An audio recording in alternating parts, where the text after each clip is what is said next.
am not. I'm running into obstacles I never thought I'd face. I got dumped by a polyamorous person. You ever been dumped by a polyamorous person? It sucks. It's like getting fired from a part-time job. They're like, you can't even work here Mondays and Tuesdays. Holy shit. I didn't think I was gonna like dating somebody poly. She was poly. I was busy. But it actually ended up being the most honest, transparent, communicative relationship I'd ever been in, and I was totally in love with her. And she dumped me because I worked too much. And let me tell you something, Grand Rapids. When I started dating a polyamorous person, I did not think it was gonna end because my lifestyle didn't work for them. I know some of you don't believe me. You're like, there's no way you liked being poly, Taylor. You are not cool. You reek of monogamy. I bet you masturbate to Bridgerton. And you know what? I don't. I have, but I don't. That joke's not going in the special. There's no way. No. That's way too vulnerable to put on Netflix. We'll not be doing that. Unless it helps the algorithm. We'll have to talk about it. If Netflix was like, if you liked Bridgerton.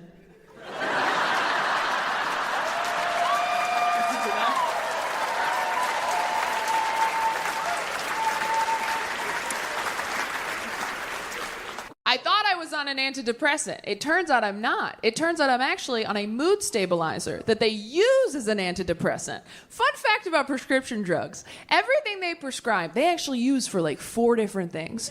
So you don't really know what your deal is until you find a combo that works and then Google all your pills by yourself. So after years of trial and error, I finally found a combination of things that worked for me. And 6 months ago, I decided to Google it, because what the hell? And it turns out that everything I'm taking is primarily used for bipolar disorder. So I went back to my psychiatrist and I was like, hey, do we think? And she was like, oh, yeah.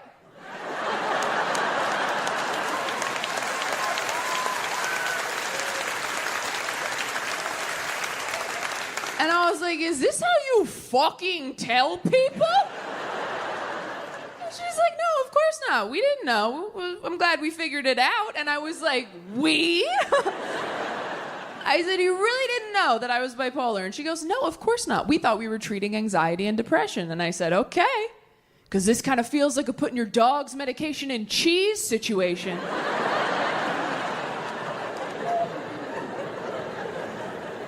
And I was like, I don't know how I feel about this diagnosis. And she goes, well, if it makes you feel better, you don't have to say I am bipolar. You can say I have bipolar, which feels a lot like someone going, I said you were being a bitch.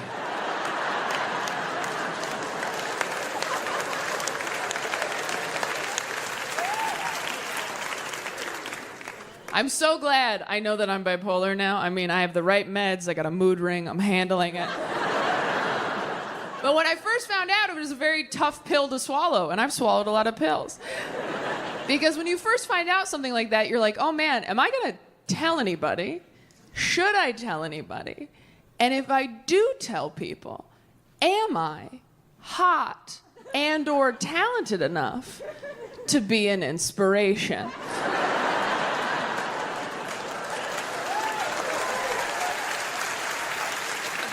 Like, if I have a thing and someone else has that thing and they find out I have it too, are they gonna feel good or bad with that information? Because when I got diagnosed, they started listing names. They were like, you know who else is bipolar? Selena Gomez. And I was like, that does make me feel better. She is very pretty. Okay, I'll be bipolar. I did not grow up in a household that was very like mental health conscious. Like, we were very religious. I don't know if you've ever tried to tell your conservative dad that you have a mental health issue. It doesn't go great. When I was in high school, I was like, Dad, I think I'm depressed. And he was like, you just need some protein. Get a scoop of peanut butter. Yeah, there's a lot of dads out there just white knuckling it through life right now. Clinging to a jar of chunky Jif like it's the answer. Just a buoy in the storm. It'll pass. The only mental health advice my dad ever gave me is I was having panic attacks in high school and I didn't know what they were. And I was very stressed out. And I was like, I don't know what to do. I don't know what to do. And I feel like this. I don't know what to do. And he goes, all right. All I can tell you is that when you feel like this, get as far away from the people you care about as possible. Until you feel different. Which is advice you give a werewolf. Like, just run into the woods so you're not a monster anymore. Don't let them see you change. They won't accept you for what you truly are. And I had friends who scared me too when I was trying to get on medication. They were like, ugh, I tried antidepressants. I didn't like how I felt on them. I didn't feel like myself. And now that I'm on them, I'm like, yeah, me neither. It's the best. Okay? And I do feel like myself. I just feel like now someone's sitting on me going, shh, stop talking. You will ruin everything. We are trying to help you. You'd be married right now if you just shut the hell up. Remember that? Yeah, us too. We are trying to help you. Go to sleep. Choose a different adventure.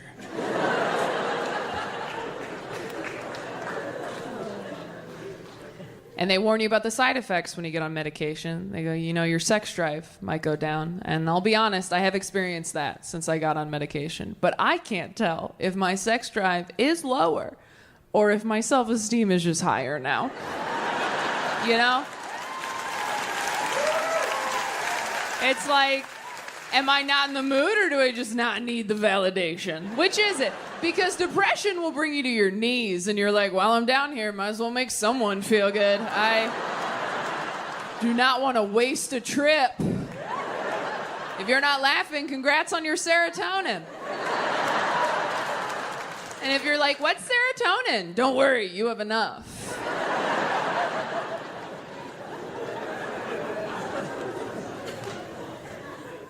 I wasn't sure if I was going to talk about it on stage, and then I needed new material, and I was like, fire sale, everything goes.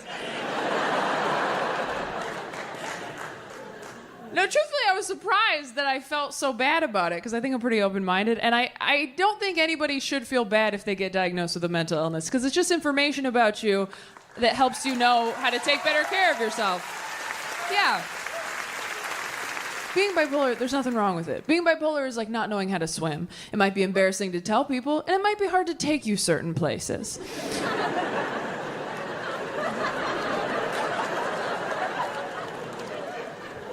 But they have arm floaties.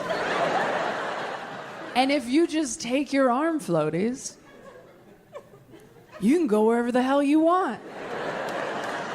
And I know some of you are like, but Taylor, what if people judge me for taking arm floaties? Well, those people don't care if you live or die. So maybe who cares? Maybe fuck those people a little. I don't know.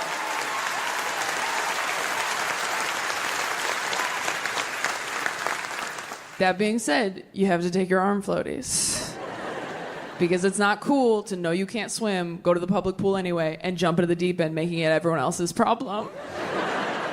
And you're thrashing around going, I'm good. They're like, you're literally drowning. And then someone nice and handsome jumps in to help you. And you're like, see, I'm fine. I can totally swim. And they're like, no, you're holding him underwater. You turned Kevin into an arm floaty. And that's not a fair relationship for Kevin. Then someone floats by you on their back and you're like, what was that? And they're like, oh, that's someone whose parents supported them in the pool. Until they could be trusted not to die. Here are your arm floaties. I was very nervous to tell friends of mine I was bipolar because I thought they would think of me differently. And then I told all my friends, and nobody did. And it was actually pretty insulting. Because I've had friends tell me they were bipolar, and I was like, what? You? You're kidding. And then I told my friends, and they were like, that checks out. That connects a lot of dots for us. I told Dustin, one of my best friends in the whole world, and he goes, yeah, your mental illness was kind of like your middle name. I didn't know what it was, but I knew that you had one. I've been masturbating like this my entire adult life, and I recently mentioned it to a friend of mine. And you ever say something out loud and realize you never should have ever? I I said it so casually over brunch, didn't even think about it. I was like, oh yeah, I mean, I don't think about anything. Well, I do that. And she was like, what? She put her fork down. What? You don't think about anything? And I was like, oh, no, I mean, I think some stuff, obviously. And she was like, what do you think about? And I was like, oh, you know, just like, almost there, making good time. You know, just like road trip thoughts, like, keep your hands steady, don't fall asleep. Can't wait to get there so I can eat. Better hurry up, Taco Bell's gonna close, you know.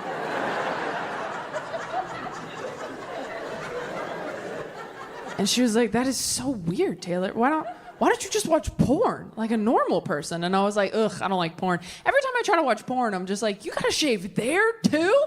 I'm tired and I'm cold. And I'm not against porn, okay? I'm not one of these people that's like, if you watch porn, it'll ruin your relationship. I don't feel that way, all right? I dated a guy once who was really into massage porn, where the masseuse would like fuck their client at the end, which means sometimes when we had sex, I got a massage.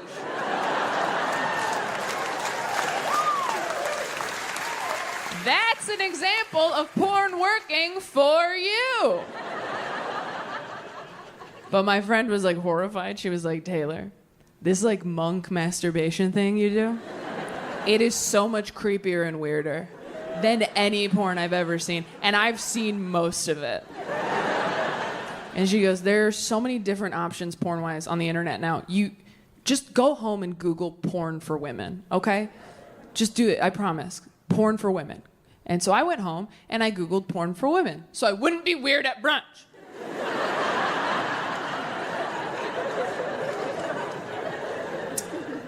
And a lot of surprising things came up when I Googled it. First thing that came up when I Googled porn for women was a link to Disney Plus, where all the Avengers movies are. Now, for me personally, they jump around too much. There's too many storylines. You're almost there with Loki, and now we're on Captain America. It's like, I have to start over. That's a different speed, a different pressure, and now there's a raccoon? No. The second thing that came up when I Googled porn for women was a website where real-life couples are uploading amateur sex tapes. Yeah, real-life couples are like, hey, we're so happy and in love. We thought that we would film ourselves making love and then put it online for you, a lonely person. Is it working? Are you wet? And you're like, not in the right place. No.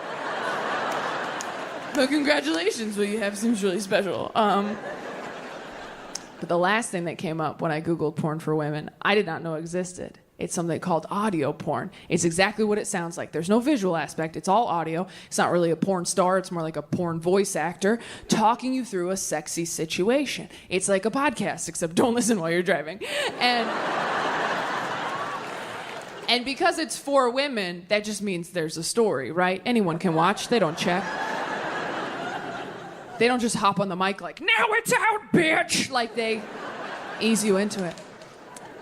And so the one I found is 20 minutes long. I will send it to you if you DM me. And the first 12 minutes, the story is just a man calming you down after you've been in a car wreck.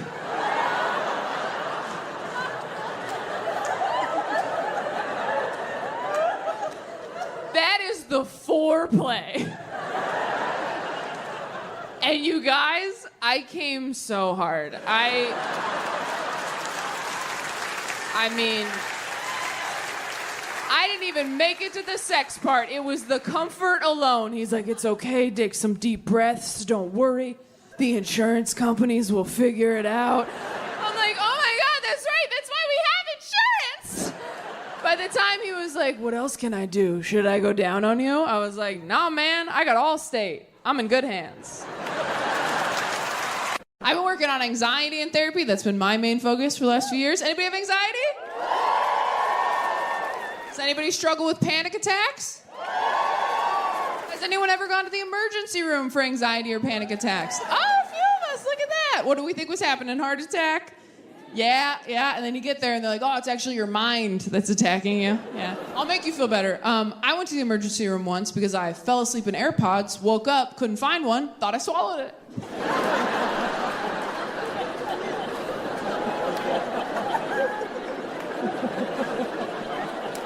you drove halfway there and it turned around because it was silly? Nope, went the whole way. Got seen. I wish I could pretend this story happened a really long time ago, but the technology involved makes that impossible. So I've always had a lot of trouble sleeping my entire life. And before AirPods came out, I would fall asleep in regular headphones, listening to a podcast or a movie, something to calm me down. And before AirPods came out, headphones had cords on them. So if you swallowed one of those, you just pull it out like a magician's scarf. No big deal. But then they came out with AirPods, so I started falling asleep in those. And so a few years ago, doesn't matter how many, I fell asleep in 2 AirPods, woke up in 1 AirPod, and was like, well, obviously I swallowed it. Like a baby or a dog. Convinced my sister to take me to the emergency room, ruining Christmas morning for everyone. So we get to the emergency room in our hometown where I have to tell 3 grown women at the front desk what I'm doing there. I'm like, well, you probably get this all the time. But it would seem that I may have, inadvertently, in my sleepy sleeps, swallowed an AirPod? And they were like, an AirPod? Sweetie, those are pretty big, right? Those are big. You really think you could have swallowed an Air? I said, how about we don't have a team discussion about what I can and can't swallow, okay? And they're like, wow, someone was ugly in middle school. We'll take you back. So they take me back. We're waiting for a doctor, which, by the way, I don't know what I thought a doctor was going to do if I had, in fact, swallowed an AirPod. They're not going to perform surgery. They're going to go, oh, my God, yeah, it's in there. Well, stop at Taco Bell on the way home. Good luck. Taco Bell, good for every occasion. I don't know what I thought the AirPod was going to do to me damage-wise in there. I'm like, what if it's still charged? What if it electrocutes my intestines or starts playing Glee covers and everyone can hear? My sister's like, you deleted them all. I'm like, not all of them. Some of them are bangers. Before a doctor can come in to see us, my other sister calls us from home and goes, hey, yeah, we found it in the pillowcase. Does Crazy want to come home and have pancakes now? I'm so embarrassed. I want to sneak out the back as quickly as possible. I'm like, let's just go. Let's just leave. And my sister's like, you can't just disappear. They're going to think something bad happened. I was like, something bad did happen. Let's go. She's like, that's an emergency exit. I'm like, it's an emergency room. It's probably a regular exit. Let's leave. But here's my problem with the emergency room. When you are having an anxiety or panic attack, it is your only option, which is why I think they need to open a second option right next door called the anxiety room. All right? So you have the ER and the AR. And the ER is where you go when you've been shot, stabbed, you are actively bleeding. That's where you go. You fill out all that complicated paperwork because that seems like the time to do it. And then the AR is where you go when you're like, I don't know where the bad is, but it's in me somewhere. It's either cancer or the devil, but I have to get it out. And that is just one fill-in-the-blank form that says, I know that it is probably fine, but...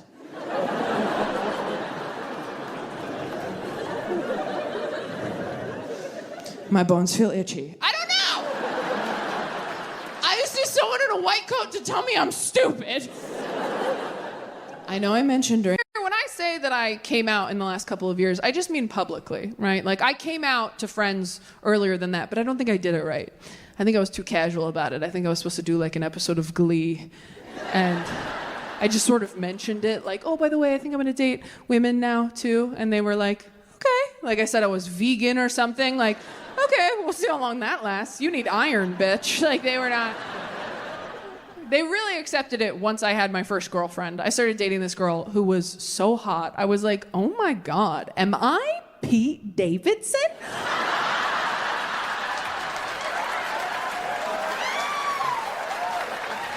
How tall am I?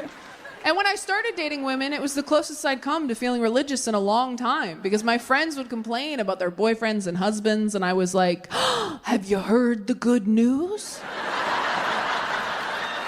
You don't have to live like this. There's a better way.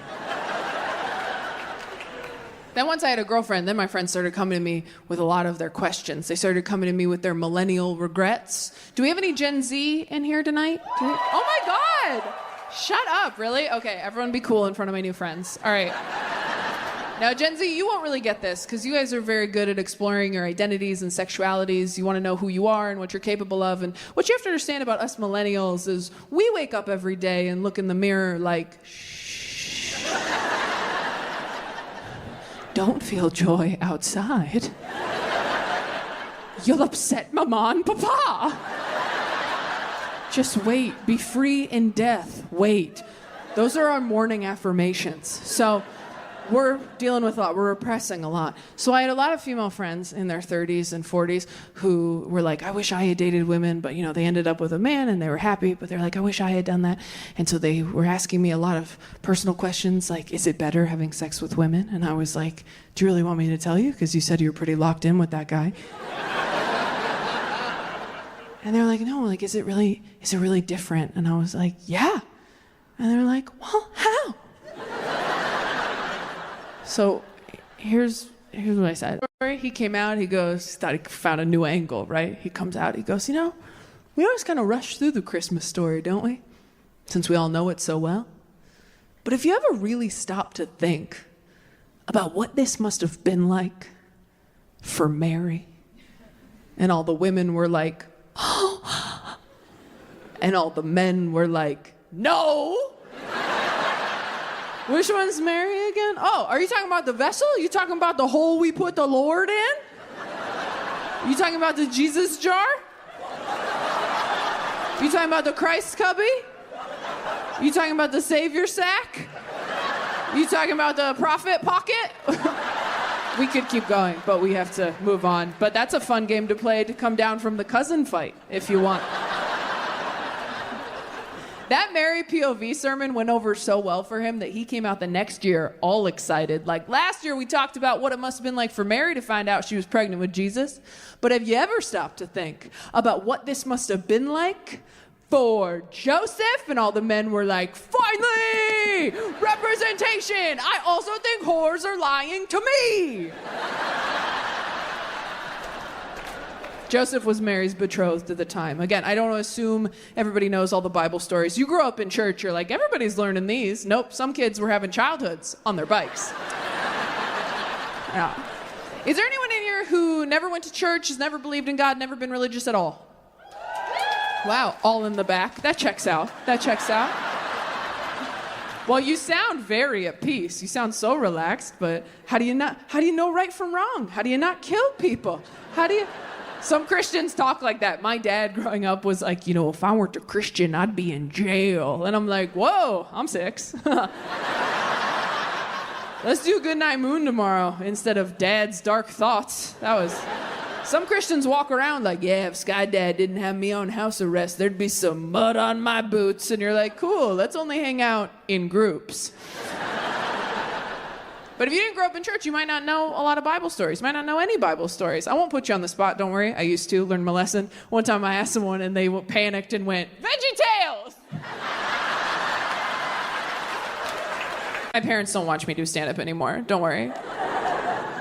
Don't worry. They're not interested. No Christian parents want to watch their daughter talk about depression and dick for an hour. It's not fun for them.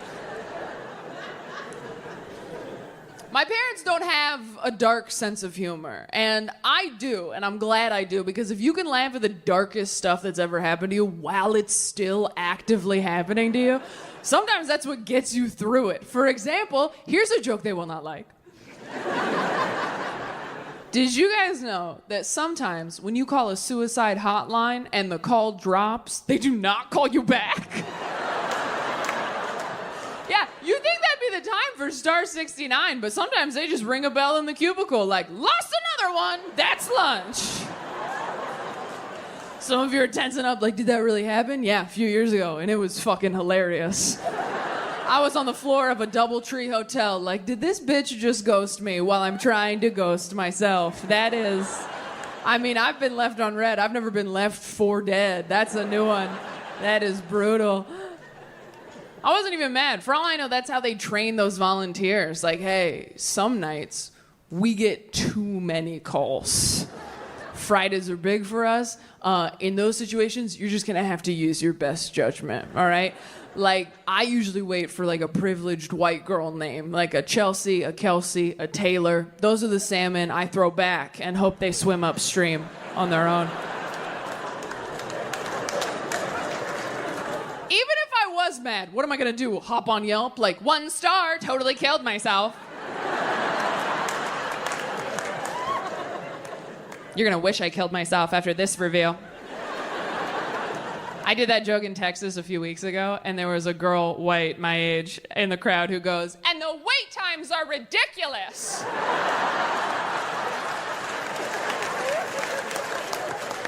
And she's right, okay? I think if you were a frequent caller, there should be some sort of rewards program.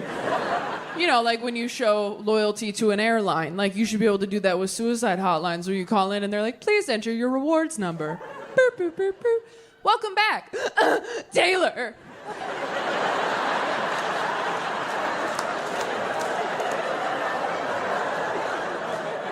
Thank you for your diamond medallion status. You are now 3rd in line. Would you like to use an upgrade and kick someone else out?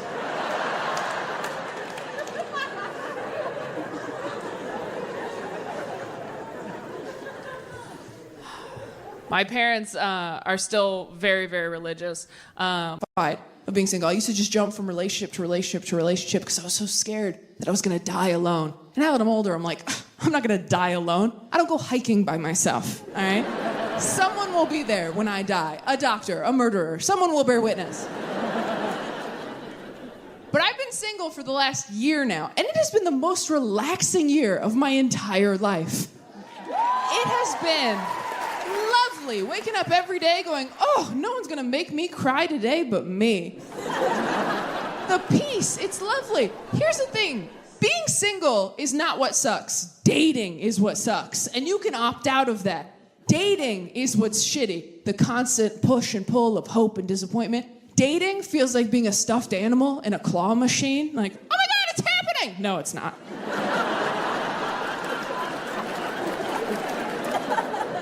Oh my God, here we go. Wow, can't believe I told people. That's embarrassing. And you're just moving me over to get to something else. I understand, I get that. And things change so quickly as you're getting older too. I had a friend, I didn't talk to her for a couple weeks. I called her to catch up. She goes, you'll never guess. I think I met my soulmate on Bumble. Gone, just like that. They're getting married this spring. We were lying in the same pile of stuffed animals for years. I closed my eyes for 2 minutes, and when I opened them, she was outside the glass going, it'll happen for you too!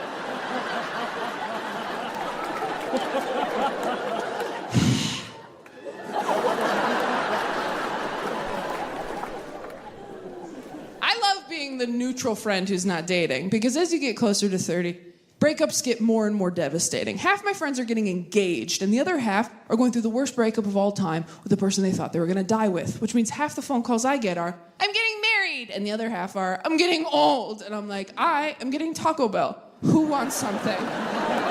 Taco Bell, good for every occasion.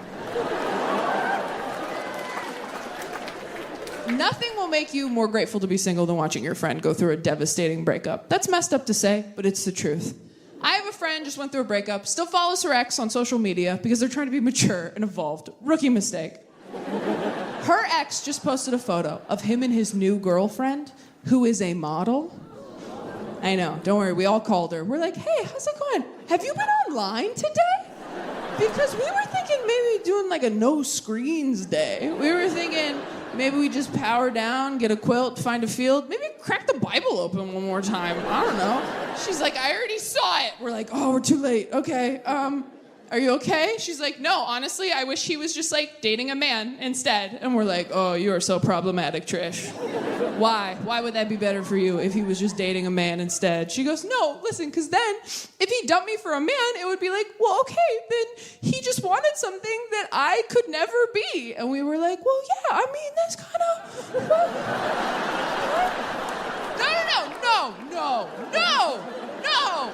No, we think you're so pretty, babe, but like a model? Like that's kind of like a different, like look around. Don't you think if you were a model, we'd all be models? But this isn't Model Squad. This is Personality Squad. Like this is a different team you're on. We have another friend who just got cheated on, which is crazy. You can't cheat anymore. It's not the 90s, you idiot.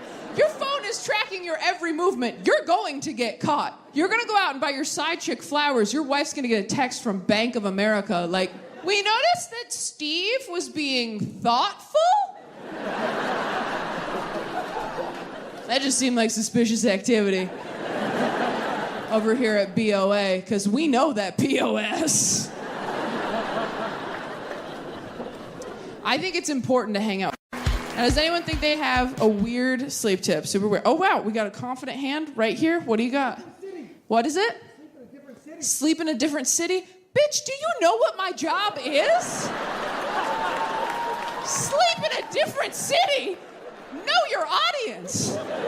All right, what else we got? That was not a strong start. Anybody else have anything? It's okay if nobody does. Oh, we do right here. One thing I found is get a very firm, advanced back support mattress. Get a very firm mattress.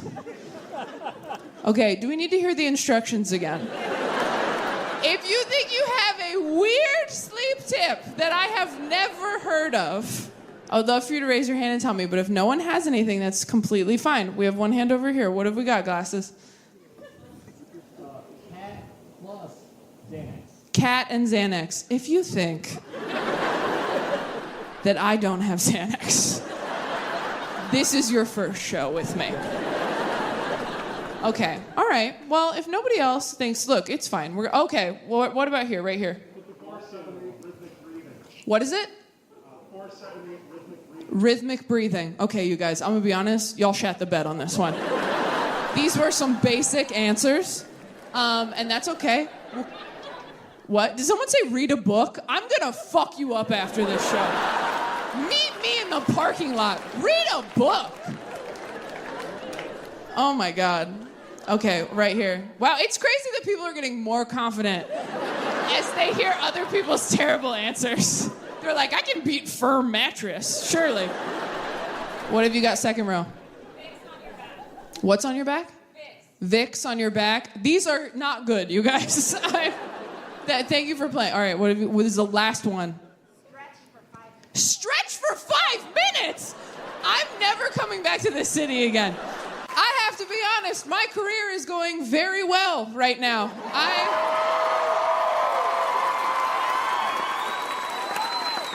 This is the last night of the biggest tour I've ever done. I am filming my third Netflix special tonight, and recently someone was using my name and photos on a dating app. It was me. I was doing it.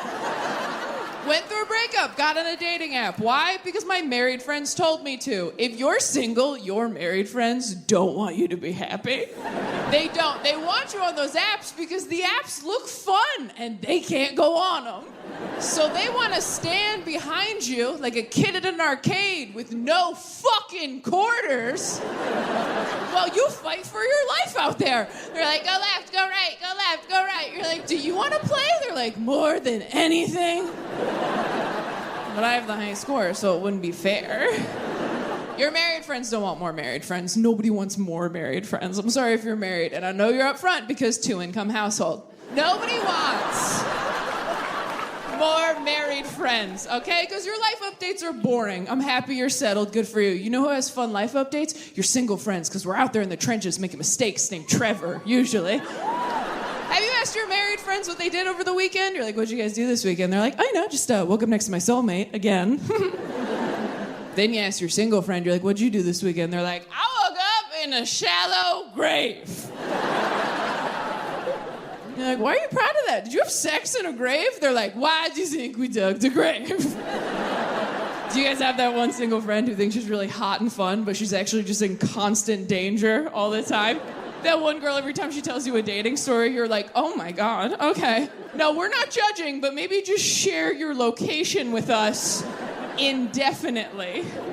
I have one friend like that. Every week she tells me the scariest stories I've ever heard in my life. Just like, I had the hottest date Friday, Taylor. I'm making out with this guy at a bar, so sexy. takes my hand, he's like, let me show you something. Pulls me back through the kitchen, into the back alley, pulls out his huge gun. Points it right at my face, like, give me your phone, your keys, and your wallet. I'm like, okay, kinky, I'll try anything once, right? He hits me in the head. I wake up 30 minutes later, alone in a puddle. I have to hitchhike home. Oh my God, I am such a Samantha. I'm like, okay, we think you got mugged, babe. We think... She's like, mugged? Oh my God, you're such a prude, Taylor. He's gonna call me. He has my phone. Seriously, you'll meet him. He took my breath away. We're like, no, he knocked the wind out of you. Your friends always say the dumbest shit when you go through a breakup, trying to be helpful, right? Like, well, why don't you just date yourself? Because you told me not to settle. What the fuck? I can do better than me. Why can't you just be single for a year? Why can't you go for a walk without headphones? Because you'll think about death the whole time. Exactly.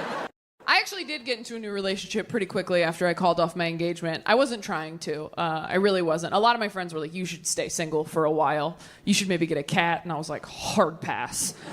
I have never left an interaction with a cat feeling better about who I was. Every cat reacts to people the way I react to seeing girls I went to middle school with in a Target. Just like... oh, no! Like, that's every cat. I don't want to come home to that energy. But I wasn't looking for a relationship. I was trying to have, like, a fun, sexy fling, which doesn't usually go great for me because I have this round, wholesome face that people think they should build a life with. Every time I'm like, we could bone or whatever, guys are like, no, I'm all right. But you could meet my mom. Do you want to do that? You seem like you'd be better at meeting my mom than having sex. And they are not wrong, all right? I will meet your mom all night long. Moms like me so much for no reason. I was dating a guy years ago. We were totally on the rocks having problems. And I went to lunch with his mom hoping to get some advice. And halfway through lunch, she puts her hand on my hand and goes, you know, Taylor, my son's a lot like his father. And if I could go back in time, I don't know that I'd marry his father again.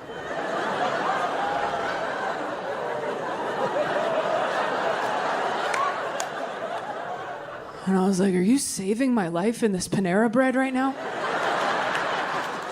It was like a movie when an older character sacrifices themselves for the good of the journey. Like, she Gandalf'd me. She's like, fly, you fool!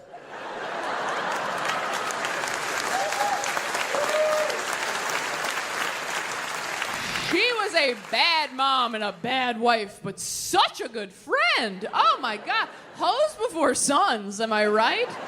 I think about her every day. And my boyfriend wasn't looking for a relationship either when we met. Straight dudes usually aren't, you know? Women are surprised when they find a guy who can make them come, and straight dudes are surprised when they find a girl who can make them feel genuine feelings in their heart.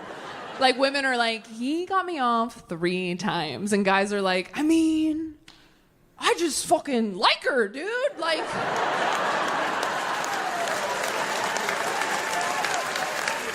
Like, we talked all day. I didn't want to hit her. It was nuts. She's just like my friend. I don't know. I want to, like, lick her heart, I think. Straight dudes are so proud of themselves for falling in love. It's really cute. They're like, I love you. Hell yeah, buddy. I knew you could get there. Women fall in love. We're like, I love you. Fucking again, you dumb bitch. You were supposed to love you first. You keep skipping that part. It is eat, pray, then love. Oh, God, it's okay. We'll try again in a year and a half.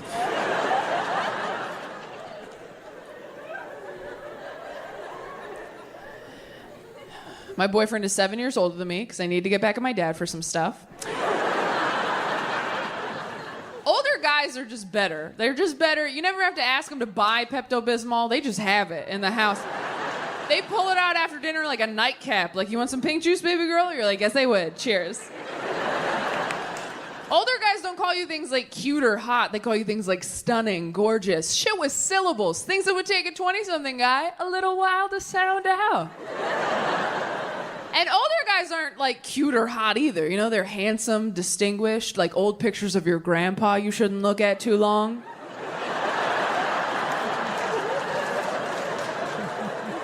You ever find one of those in an old dusty box? You're like, who is that? Oh, that's wrong. Okay.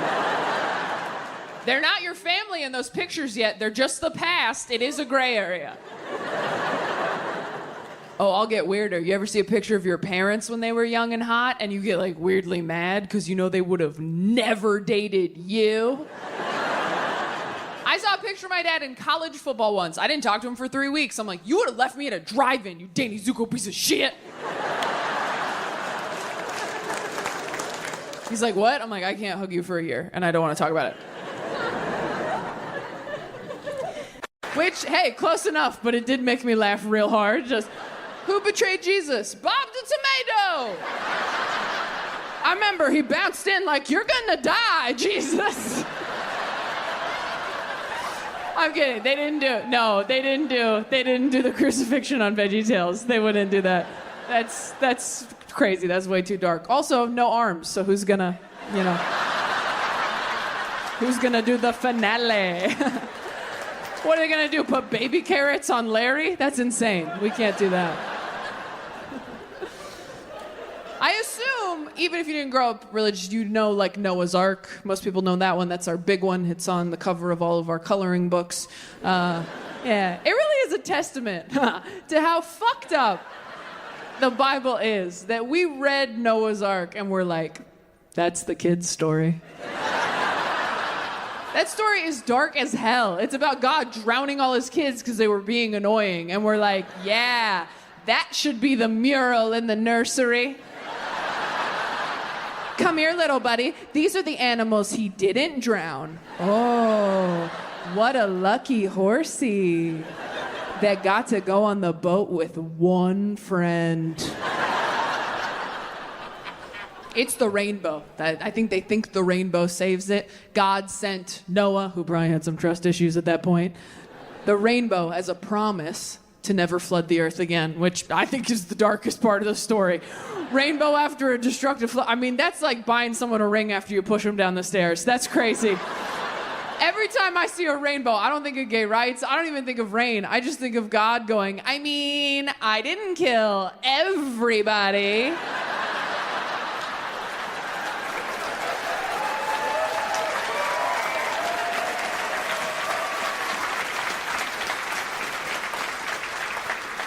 Some people don't even realize Noah's Ark's from the Bible. I've asked people, oh, do you know any Bible stories? They go, not one. I go, what about Noah? They're like, well, I know that one. Like, that's how much Bible stories have, like, infiltrated pop culture. And I was trying to think of positive things that came out of me growing up in church.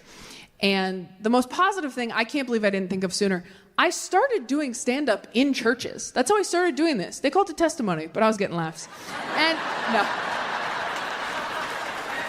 No, I really did. I started doing stand-up when I was 16 years old, and for the first, 4 or 5 years of my career, I was performing in a lot of churches. If you don't know, in America, you can make a living as a church comedian. You can tour churches even bigger than this, 4,000 or 5,000 seats, and make a great living that way. And when I was 21, I had to decide, am I going to go the church comedian route, or am I going to go the secular comedian route? And I think you know what I picked.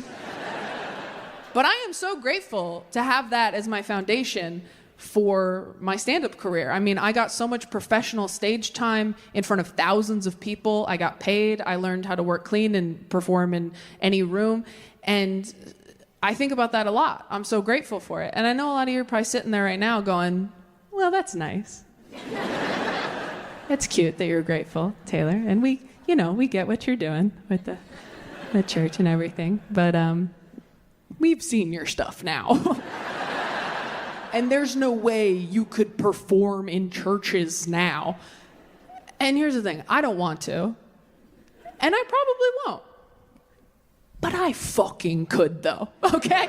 Oh, if I get canceled or some shit, I'm a fucking professional and I will be returning to churches, okay? I will turn this ship around so goddamn gosh darn fast. In a fetus's heartbeat, I'll go back to churches. I will rebrand like you've never seen. I'll get real big hair, marry a man, let him lead. Write a book called Submissive Wife, Submissive Life. Adopt a southern accent out of nowhere. And yeah, I'm going on tour. I have the beginning of the show all planned out in my head. It's going to start off pitch black auditorium. Then on the big screen, I'm only doing mega churches. That's where the money is. On the big screen, a black and white montage, probably starting with the Netflix ba-dong noise. They own my ass for like 8 more years. A black and white montage of all my raunchiest jokes from my 20s. And that's why getting a guy to wear a condom is like, fade out to demon noises. Freeze frame on my young face. Lights slowly come up as I walk out wearing all... You know what? I'm just gonna show you.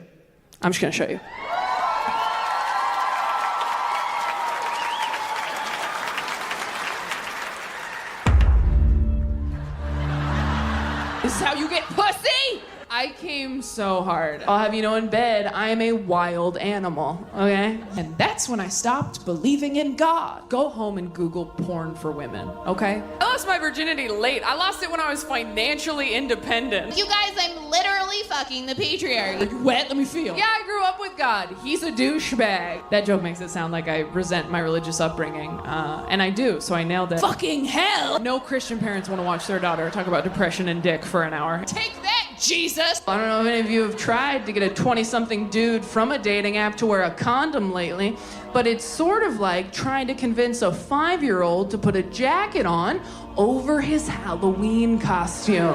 That's when I stopped. And you guys think I haven't tried to masturbate? Yeah, fucking hell. Jesus.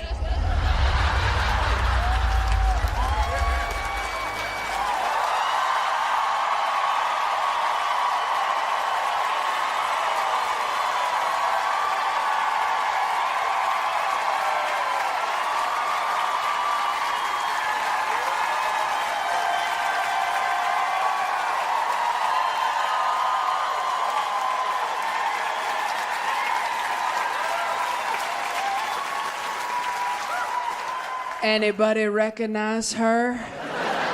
That was me, back when Satan had me in his clutches.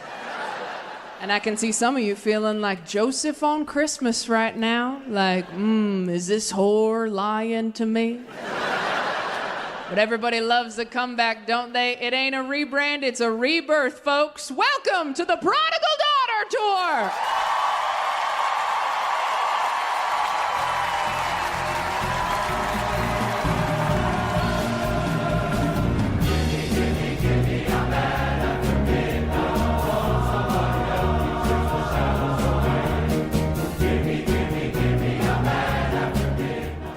All right, here's some great queer awakenings people sent in. Ladies and gentlemen, Taylor Tomlinson!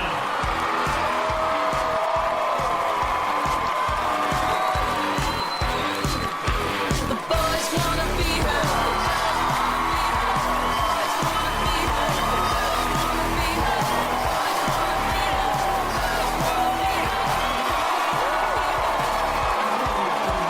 DC, how we doing?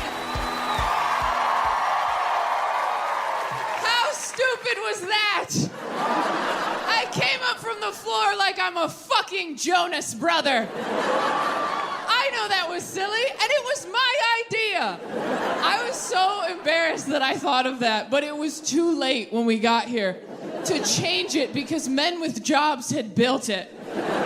And we're operating it very well, I might add. And I was just like, we could probably just scrap it, right? They're like, well, this is like a week of our lives. So I know that was dumb. Thank you for indulging me. How we doing, DC? Thank you so much for coming. I don't think I'm smarter than religious people. I hate it when atheists talk down to anyone who believes in God. I've believed a lot of stupid shit in my life. God's not even top 3, okay? I've believed tall guys. He plays guitar, he must be nice. I'm dumb, all right? When my religious family members talk about God, like God got me through the hardest years of my life, I'm like, shit, that's how I talk about Gilmore Girls. Like, I'm an idiot. And I capitalize those G's. I make sure every time. That's right. Yeah. But I have a lot of Christians in my life, a lot of people praying for me, which I try not to take personally. You ever have someone say they're praying for you and you don't know what they're referring to? They're like, hey, I just want to let you know I'm praying for you. What? I'm not sick. Oh, yeah? Well, I'm praying for you. What do you think about that, Bev? Heard you need it, bitch. She's like, no, God's just been putting you on my heart lately. Well, tell God to scrape me off your heart, because I'm doing awesome, okay? I don't know what you heard in the church parking lot, but that was a family matter, Bev. I'm gonna tint the van windows. I have a lot of cool Christians in my life. Cool Christians love to let you know they're cool. They do. They love to, like, swear in front of you. Right? They're like, look, I understand why you have doubts. I get it. I watch the news. Shit is fucked up. Then they look at you like they did a trick on a skateboard.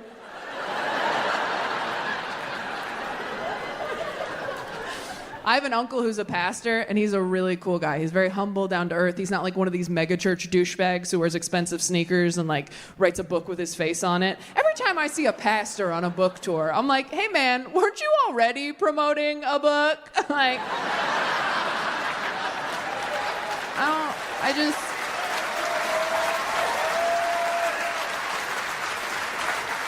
how many bestsellers do you need, Joel? My uncle's really cool. He's the only person in my life who understands what I do. I got back into therapy. Anybody in therapy? Mostly women. That's the problem. It's very hard to stay in therapy. My old therapist told me that when I get close to people, I have a tendency to self-sabotage. And I thought that was bullshit, so I ghosted her. And then I finally went back because I finally dated enough people who all gave me the exact same feedback about my shitty personality. You know that romantic quota you hit where you're like, uh-oh, might be me. Oh, the reviews are in and they are unanimous. That's a bummer. So after a really bad breakup a few years ago, I finally took a long, hard look at myself and said, okay, Taylor, 5 out of 5 dudes all think that in fights, you behave like a raccoon trapped in a trash bag. So maybe it's time to get some Klonopin or a rabies shot. I am fully medicated now. Anybody else? Antidepressants? Medication? Yeah. Nice. What are we on? Shout it out. Zoloft, Lexapro. Ooh. Look at us, gang's all here. Oh my God. I'm also on something. I would never say what. That's very personal, but... No, I'm kidding. I'm on a few things. I am on Klonopin as needed for panic attacks. I'm so glad I have Klonopin now, because before I had medication for it, I would have panic attacks right when I had to be somewhere, which is the worst time to get them, because then you just have to pinch the panic attack off like a shit you don't have time to take. You know what I mean? When you're like, okay, I got 60% of that out of my system. I'm not done, but I gotta go to work. I will get to the other 40 later, or I'll finish in the big stall at lunch if no one's in there. I got put on something else for sleep because I have night terrors. There's no fun, casual way to say that. Wake up screaming. And these sleeping time pills I got are great. They don't stop the nightmares, but they do hold you down while they're happening. Which sounds bad, but before I'd wake up in the middle so afraid, and now I stay asleep until the nightmare's natural conclusion, which provides you with some closure. You're like, oh, he stabs me at the end. Okay, plot twist, M. Nightmare Shyamalan. The part about being single, hands down, is that you do not have to introduce anybody to your parents. Have you guys introduced people you were dating to your parents? It's not about introducing people you love to one another, is it? No, it's about showing your partner why you're mean to them sometimes. It's about taking your sexual partner back to the scene of the crime. To say, see, the stories are true. Because you don't want your partner to like your parents. You want them to walk out of that night going, oh my God. Your parents are just, I know. I mean, seriously, babe, how did you ever? I don't know. Kind of seems like maybe people should cut me some slack when I'm being a bitch, though, huh? kind of seems like maybe now that we have all the information, turns out I could be a lot crazier if I wanted. But I keep a lid on it pretty good, and I deserve to stop at Target on the way home. With no time limit. And I want a cart, not a basket. You have to be careful when you introduce people to your parents, though, because your parents don't always show up as your parents, do they? Mine never did. My parents undermined me every single time I brought someone home to meet them. I did everything right. I did the huddle up in the car before we went in, like, hey, remember what I told you? Those people in there, they're not your friends. Whatever they say to you, do not take that personally. It's not about you, it's about them. Do you want to write that on your hand in case you forget? No? You can look at my tattoo if you get scared. Let's do it. And then you go inside prepared for your parents to show their true colors. And your parents float downstairs. And they're just amazing all night. They're like fun, cool, laid back. Your dad's in an open Hawaiian shirt. Just a one-man conga line, topping off drinks, saying all kinds of progressive shit you've never heard him say. You want another beer? We should golf sometime. What are your pronouns again? And you gotta get back in the car later muttering like a conspiracy theorist. Like, well, that was not, and I was there, and I know it happened, and it was all right. And no one can tell me what didn't happen, and I know where it is. While your boyfriend buckles up like, I don't know what you're talking about, babe. Your parents are awesome. And you're like, oh, no, they are not. I don't know who those lizard people were. But they are not the ones who broke me. And the next time you see your parents, they're all smug, like, Jason really seemed to like us. You're like, I know what you're doing. Oh, maybe your therapist wants to meet us next. Get our side of the story. I cannot wait till you're in the ground. All right, well, we'd like to be cremated. I will scatter your ashes where God can't find them.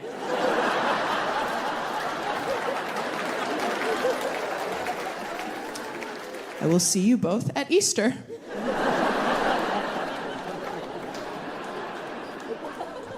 My biggest issue with church wasn't that they wanted us to save people. It's that they wouldn't let you make a good point, right?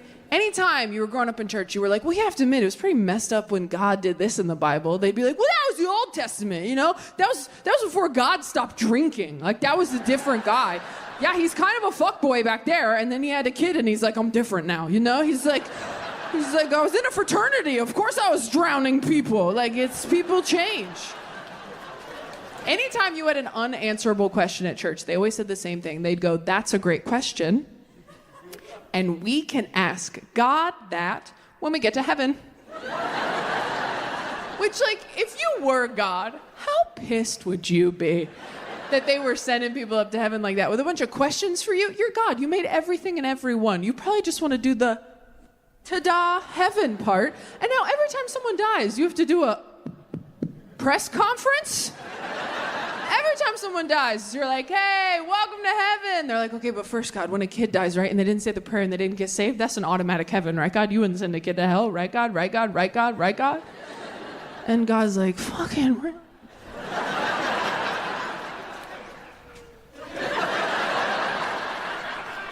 Seriously, dude, you're in heaven, bitch. Do you go to Disneyland? Like, hope all the workers get benefits? Like, shut up! You are a killjoy. Yes, the kids are in heaven. We muted the kids so we could all enjoy heaven, but yes. That's a dark one. I know, that's a dark one. I have a dark sense of humor, partially because I grew up in church. Church is a dark place. Every Sunday, you go to a big room where the underlying message is, won't it be great when we all get to be dead with Daddy? That's church. Can't wait to be dead with Dada. That's church. But I can't blame church entirely. I do like having sex with men sometimes. I will say, does anyone like sucking dick for real? Does anyone really? Yeah, oh wow, good for you. Just a quiet hand raise. That's beautiful. That's so nice. Wow, heroes among us. Good for you. I like sucking dick the way I like going for a run. I'm proud of myself after. But during, I'm always like, why'd I do this? I didn't have to do this. There's other ways to get where I'm going. But then afterwards, I'm always like, wow, the power of the human spirit. Really is all mind over matter out there. But then during, I'm like, people should be throwing little cups of water on me for being so brave. But then afterwards, I'm like, nice, got my time down.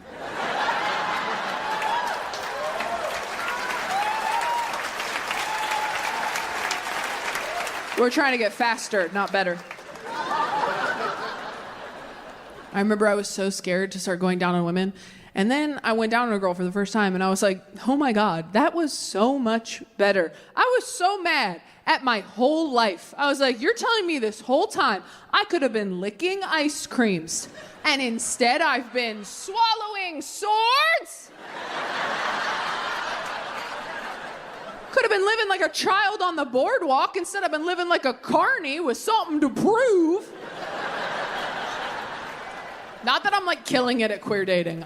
But because I grew up in church, I see Bible stories everywhere, right? Like, here's some fun ones. What about the 200 foreskin story? Do you know that one? Yeah? That's a deep cut. So, in the Bible, David wanted to marry Saul's daughter, and Saul's like, you can marry my daughter if you bring me back the foreskins of 100 of my enemies. Which, like, whoa, Scorpio, am I right? Who has 100 enemies and is thinking about their foreskins? Like, someone was born in deep November.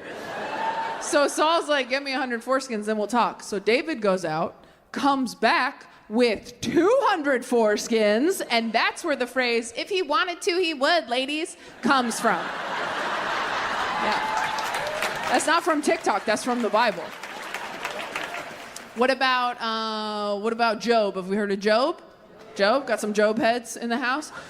Job was this guy in the Bible. He loved God so much. One day, God and Satan are talking. They don't really get into why they're talking, but, you know, sometimes you call your ex, and everyone's like, what are you doing, right?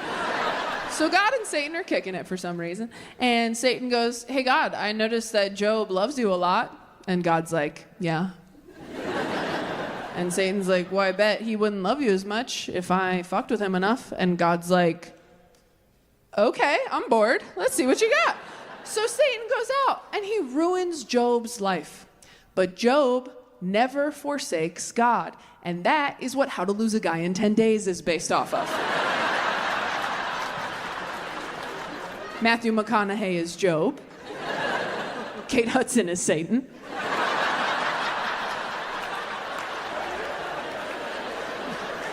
I have a friend who said they knew Prodigal Son, and I go, oh, you know the story? And they're like, oh, no, I just think there was like a show or something. I've heard the term, right? If you don't know the story of the Prodigal Son, it's a story that Jesus teaches, tells in the Bible to teach a lesson, right? So in the story, there's a rich dad, and he's got two sons, and the older son does everything right, because he's the oldest, and the younger son is like, I want my money now. And the dad's like, okay, that's not how inheritance works. I'm fully alive, but here you go. So he gives the younger son his money. Then this piece of shit fucks right off. Did I mention I'm the oldest of four? This piece of shit fucks right off. And how do they put it? Squanders his wealth on wild living, which is Bible for blows it all on Bitcoin and lap dances. He then has the audacity to come back years later, like, sorry, Dad. I lost all your money. I suck. Can I come back? And the older son was probably like, yeah, finally, finish him.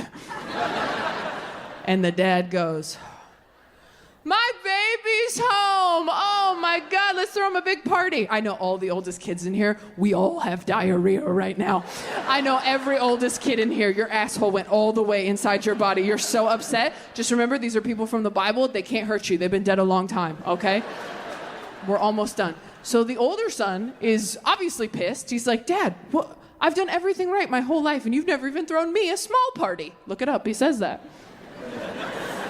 And the dad is like, yeah, you're great. Love you. But your brother, he was lost, and now he's found. So we celebrate. And if you ask a pastor what that story is about, they will tell you that it's about how you can go off and live in sin and lose your way spiritually, but you can always return to the Lord and he'll forgive you. And if you ask me what that story is about, I will tell you that it is about how Jesus was an only child.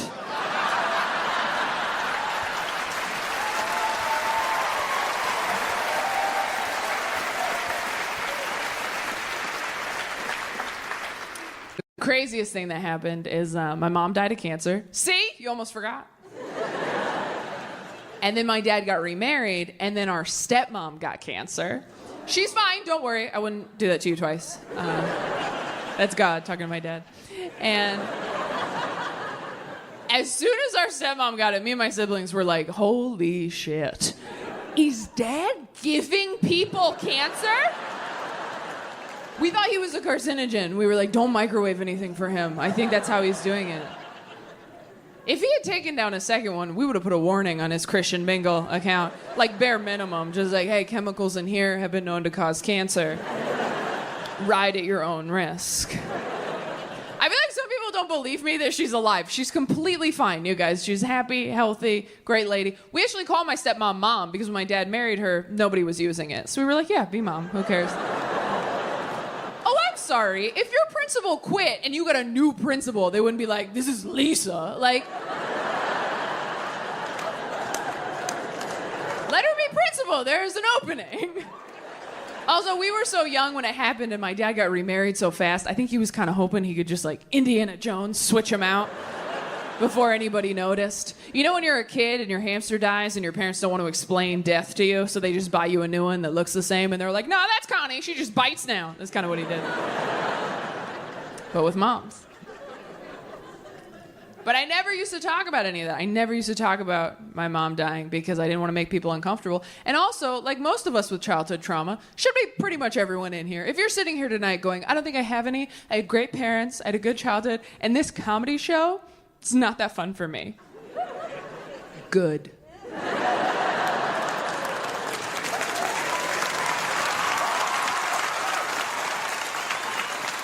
I hope this is the worst night of your whole life. Because it sounds like it's been smooth sailing. And you might need some perspective. But most of us did have some childhood trauma. And when you get to be an adult, you're like, whoo, made it. Never have to think about that again. Look at all my keys. The world's my oyster.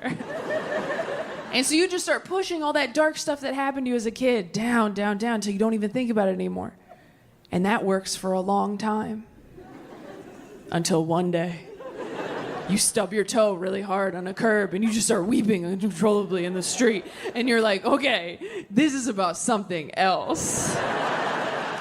I was keeping all my trauma in that toe. And then I jostled it and now it's everywhere. Go back in. And if you don't deal with that stuff, it's gonna keep affecting you in ways you are not even conscious of. My dad was so religious growing up, he used to insist on praying out loud in restaurants before we ate dinner, which is fine if you're into that, but keep it short. He wouldn't do that. He would do long, drawn-out prayers full of personal details that none of us signed off on at the table, which made puberty pretty rough with your dad in public, just like, thank you, Lord, for this food. Thank you for bringing us here together. Thank you that Taylor's a woman now and is getting the help she needs in math. I'm like, can you not tell this Chipotle that I'm bleeding and can't subtract? I think God knows. It's why I don't feel bad telling jokes about my parents on stage now, because anytime they're like, do you have to air our dirty laundry in front of strangers? I'm like, Hometown Buffet, 1998. You told everyone within a 5-booth radius that I shat my pants the night before. I can say whatever I want. I'm not religious anymore. I have had some friends find religion as adults recently, which is very upsetting. If you grew up religious and you're not anymore and your adult friends find religion, it feels like God is your shitty ex-boyfriend who's now getting it together for your friend and you just have to watch it happen on Facebook. They're like, have you met God? He's amazing. I'm like, yeah, I grew up with God. He's a douchebag, all right? Did he tell you you were broken and you need him? That's his move. That's what he does. He says that to everybody. Don't drink what he gives you. You drink that, next thing you know, you're eating his body, the Holy Spirit's inside you. It's a whole system they have over at that frat house they call church. Who else uses Roman numerals? That joke makes it sound like I resent my religious upbringing, and I do, so I nailed it. But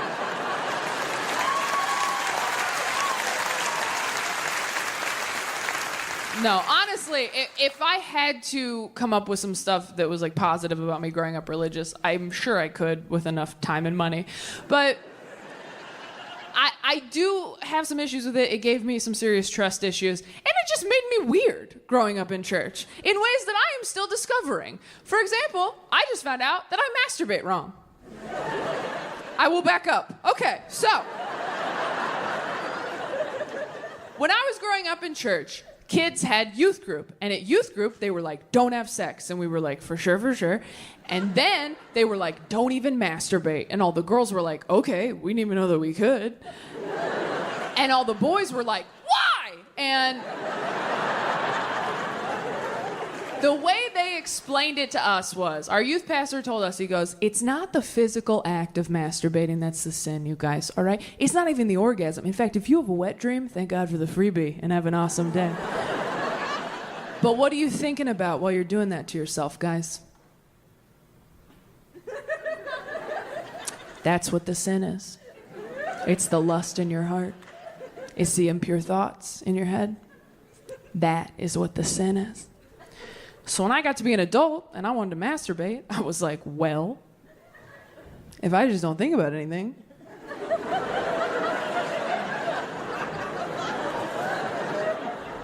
I could probably still go to heaven, right? Just like clear your mind, get in there, get it done. See you soon, Jesus, right? Touch nothing but the lamp.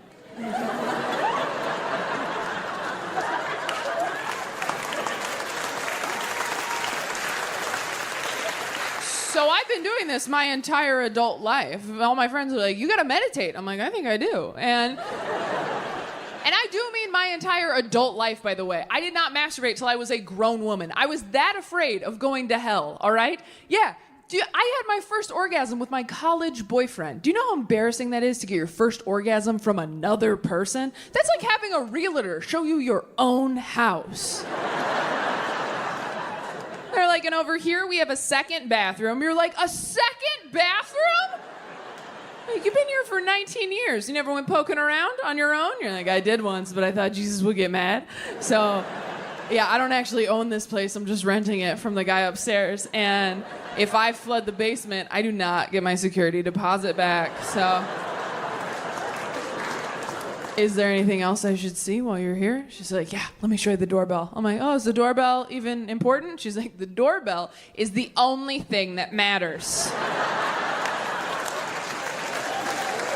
Nobody comes inside without touching the doorbell.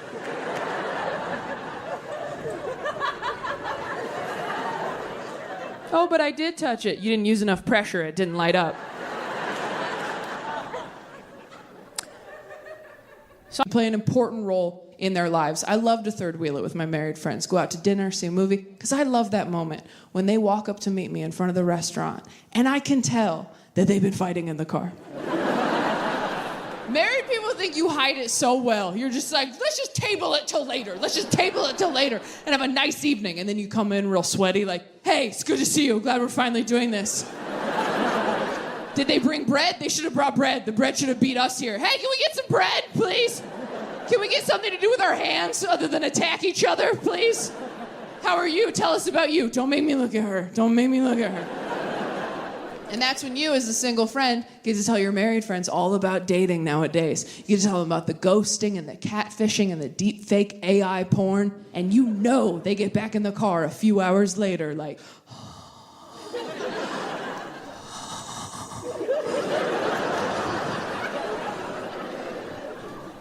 I don't say this enough, but I'm grateful for you.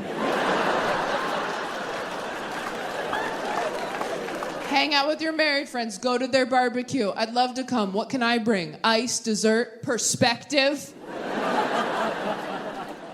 You want to know what the best part about being single is, though? I really appreciate you guys coming to this new hour of material because I know it's a lot of God stuff and a lot of gay stuff, and my agents are nervous.